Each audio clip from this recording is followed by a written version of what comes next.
আসসালামু আলাইকুম। তো আজকে আমরা যাচ্ছি আমাইপুরে, কারণ এখানে কিছু কাজ আছে। তা ভাবলাম যে ক্যামেরাটা নিয়ে যে ভিডিওটা করা হবে এখন। তো সঙ্গে ছিল আবির, আরও অনেক ছোটো ভাই ছিল। তো আমরা যাচ্ছি। তো মূলত সামন দিক দিয়ে যে মাটির রাস্তা ডান দিকে গেছে, ওই দিক দিয়ে যেতে হবে আমাইপুরে।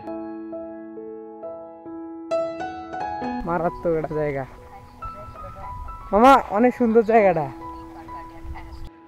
তো আমাইপুরে এখানে হচ্ছে খুবই ঘনবসতিত একটা এলাকা। এখানে মানে মানুষজন অনেক বেশি, তার মধ্যে আর কি নদীর পাশে এই আমাইপুর। তো আমরা এখন যেখানে যাব সেটা হচ্ছে নদীতে, তো ঘাঘর নদীতে। তো ঘাঘর নদীতে যাওয়ার মতো কোনো রাস্তা ছিল না। সেটা হচ্ছে একমাত্র রাস্তা যেটা ছিল সেটা হচ্ছে ভুট্টার জমির মাঝখান দিয়ে যেতে হবে। তো সামনে রবিন যাচ্ছে আর পিছনে ক্যামেরা নিয়েছিল আবির। আমরা কোথায় আসলাম? সুন্দর একটা নদী। তো জায়গার নাম কি? জায়গাটার নাম কি?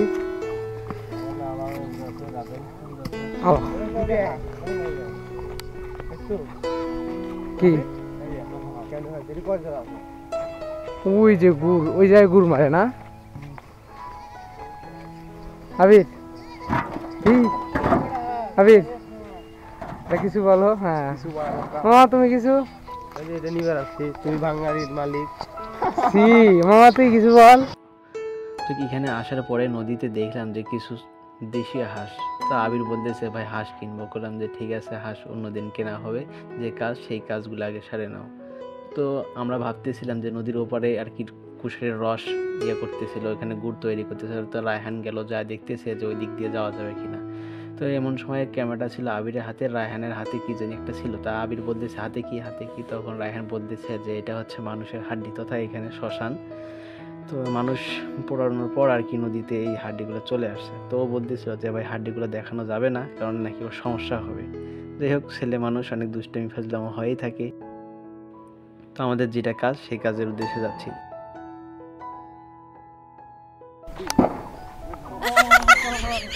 দেখো, হাড্ডি দিয়ে আর কি হাবিবুলকে জাদু করলো। তো এখন এগুলো নিয়ে যাওয়ার পালা। তো রায়হানের মাথায় তুলে দিচ্ছিল, কারণ রায়হান ভাবছিল যে ওয়াকায় নিয়ে যাবে, কিন্তু সেগুলো আর নিয়ে যাওয়া হলো না ওয়াকার পক্ষে।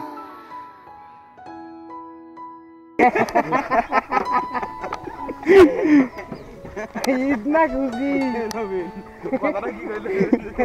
ওই সারা কো ভয় লাগে যে আমার দিকে ওটা দেখা।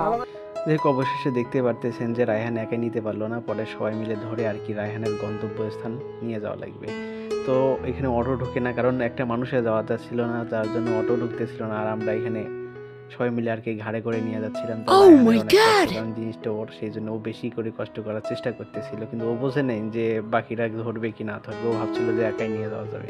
যাই হোক, সবাই মিলে পরে ধরে আর কি সেই অটোর এখানে নিয়ে আসলাম।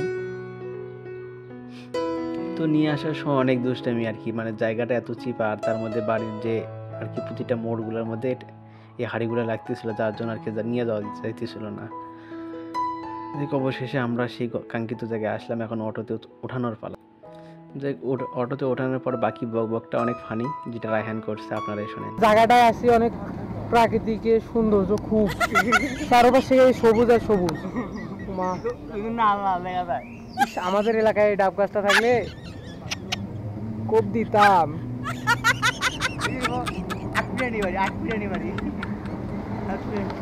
ও মাই গড, ও क्या है?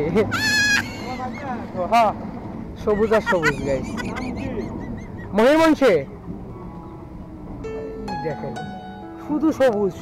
যাই হোক, আমরা অটো নিয়ে ঠিকই আসছি, কিন্তু যাওয়ার সময় রাস্তা ভুলে গেছি। এখন কোন দিক দিয়ে যাব সেটাই বুঝতেছিলাম না।